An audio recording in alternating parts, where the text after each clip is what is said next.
अस्सलाम वालेकुम दोस्तों, कैसे हैं आप सब। मैं और मेरी नन्ही चिड़िया लाते हैं आपके लिए बहुत ही प्यारी कहानियाँ। मज़ीद कहानियों के लिए हमारी वीडियोस को लाइक करें और हमारे चैनल को सब्सक्राइब करें। चलो देखें आज की नई कहानी। जंगल खासा घना था।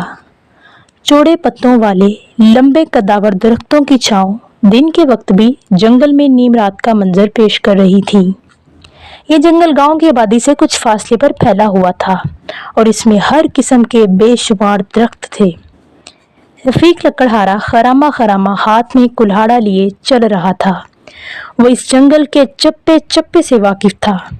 इसे दरख्तों की अनवाओ इकसाम का भी पता था और ये भी पता था कि कौन सा दरख्त जहरीला है कि जिसको जानदार खाए तो मर जाए।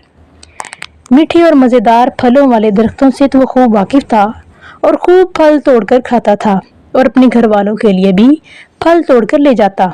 मगर आजकल फलों का मौसम नहीं था, इसलिए वो फल नहीं तोड़ता था।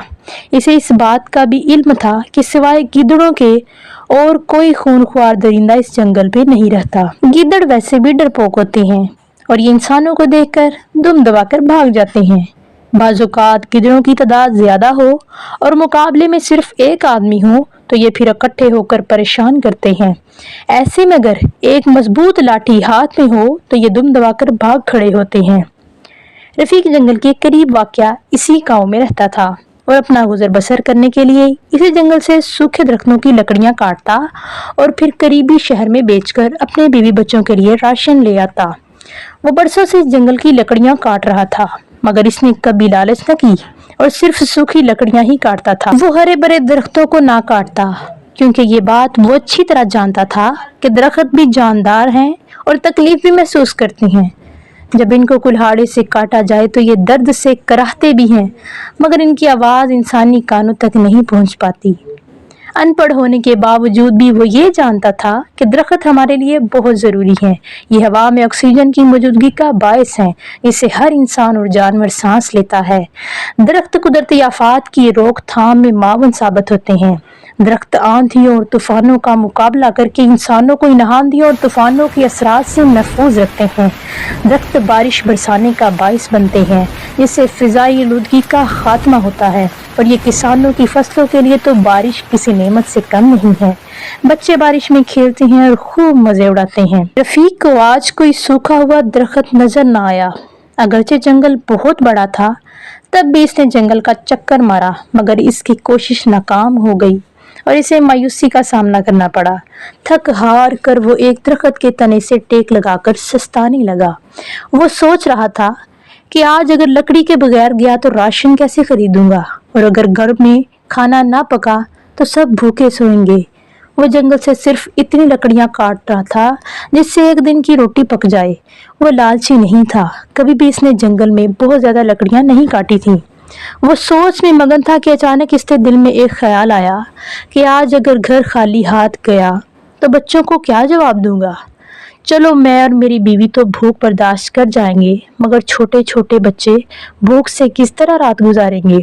क्यों ना मैं एक हरा भरा दरख्त जड़ समेत काट दूं और इसे शहर जाकर बेच दूं। जिस दरख्त को वो काटने के लिए जहन बना रहा था उसकी मार्केट में बहुत मांग थी। आड़ती इसको हाथों हाथ लेते हैं। इस दरख्त की लकड़ी सुखाकर इससे कीमती फर्नीचर बनता था। इसने सोचा कि ये दरख्त बेचकर इसे ढेर सारे पैसे मिलेंगे और यूं बच्चों के लिए ढेर सारे खिलौने भी ले आऊंगा। नहीं नहीं, मुझे ऐसा नहीं करना चाहिए। दरख्त जानदार होते हैं और वैसे भी अगर मैं हरे भरे दरख्त को काटूंगा तो वो मुझे बद्दुआ देगा, और अगर मैं हरे भरे दरख्त काटने लग गया तो ये जंगल आहिस्ता आहिस्ता खत्म हो जाएगा। कुदरती आफात भी हमारे ऊपर आएंगी और बारिश ना आने की सूरत में खुश्क साली का सामना भी करना पड़ सकता है, जिन्हें ये दरख्त रोकते हैं। दिल ही दिल में उसके ज़मीर ने उसे मलामत की, मगर एक बार फिर हवस और लालच इस पर हावी हो गई। घर खाली हाथ जाने का खौफ इसके दिल में फिर आ गया और इसने दिल ही दिल में ठान लिया कि आज वो खाली हाथ घर नहीं जाएगा। वो कोई छोटा सा दरख्त काट लेगा और इसकी लकड़ी बाजार में जाकर बेच देगा और बच्चों के लिए राशन खरीदेगा। इसने थोड़ी दूर जाकर एक छोटा सा दरख्त देखा دھڑکتے دل کے ساتھ اس نے کلہاڑا ہرے بھرے درخت کے تنے پہ مارا۔ خوف اور ضمیر کی ملامت کے باعث کلہاڑے نے بس ہلکا سا درخت کے تنے کو چھوا، تاہم اس سے درخت زخمی نہ ہوا۔ درخت کو بس ہلکی سی خراش آئی، مگر اسے ایسے لگا جیسے ہرے بھرے اس درخت نے زوردار چیخ ماری ہے۔ اچانک اسے کہیں دور سے گدڑوں کی آواز آئی۔ وہ ایک لمحے کو سہم گیا، پھر اس نے اپنے آپ کو تسلی دی کہ گیدڑ تو ڈرپوک ہوتے ہیں، وہ بھلا اس کا کیا بگاڑ لیں گے۔ پھر اس نے آنکھیں بند کر کے درخت کے تنے پر کئی وار کیے اور اسے درخت کی چیخیں متواتر سنائی دے رہی تھیں، مگر لالچ نے اس کی آنکھوں پر پٹی باندھ دی تھی۔ گیدڑوں کی آوازیں بھی اب بہت قریب آ گئی تھیں۔ دیکھتے ہی دیکھتے گیدڑ اس کے سامنے آ گئے اور حملہ کرنے کے لیے بالکل تیار کھڑے تھے۔ ہٹو، جاؤ یہاں سے۔ رفیق ان پر کلہاڑا للکارتے ہوئے بولا، مگر گیدڑوں کا اس پر کوئی اثر نہ ہوا۔ گیدڑوں کی تعداد لگ بھگ 50 تھی۔ اتنے گیدڑوں کو دیکھ کر رفیق کا دماغ چکرا گیا اور وہ بدحواس ہو کر جنگل کے شمال کی سمت دوڑ پڑا۔ گیدڑ اس کا مسلسل پیچھا کر رہے تھے۔ وہ بھاگ بھاگ کر تھک چکا تھا، اب وہ مزید نہیں بھاگ سکتا تھا، جبکہ گیدڑ مسلسل اس کی طرف بڑھ رہے تھے اور ان کی خوفناک آواز اب بھی رفیق کے کانوں سے ٹکرا رہی تھی۔ اچانک اس کو چند درختوں کا ایک جھرمٹ نظر آیا، جن کی شاخیں پھلوں کی وجہ سے زمین پر لگی ہوئی تھی۔ درخت اتنے گھنے تھے کہ وہ ان کے جھنڈ میں چھپ کر گیدڑوں سے اپنی جان بچا سکتا تھا۔ وہ درختوں کے اس جھنڈ میں چھپ گیا۔ درختوں کے اس جھنڈ میں اس نے ادھر ادھر نگاہ دوڑائی۔ اسے حیرت کا جھٹکا لگا۔ اس سے کچھ فاصلے پر ایک چھوٹا سا سوکھا ہوا درخت نظر آیا۔ اس کی آنکھوں میں چمک آ گئی۔ اس نے اپنے کلہاڑے سے اس سوکھے درخت کی لکڑیاں کاٹی اور پھر چل دیا۔ راستے میں ایک جگہ اسے پھر وہ گیدڑ نظر آئے، مگر اس بار انہوں نے رفیق پر حملہ نہ کیا۔ ایسا لگتا تھا کہ وہ اس جنگل میں رکھوالے ہیں۔ انہوں نے رفیق پر حملہ بھی اس لیے کیا تھا تاکہ اس کو سبق سکھا سکے۔ رفیق نے دل ہی دل میں یہ عہد کر لیا تھا کہ آئندہ وہ کسی ہرے بھرے درخت کو نہیں کاٹے گا، خواہ اسے بھوکا ہی کیوں نہ رہنا پڑے۔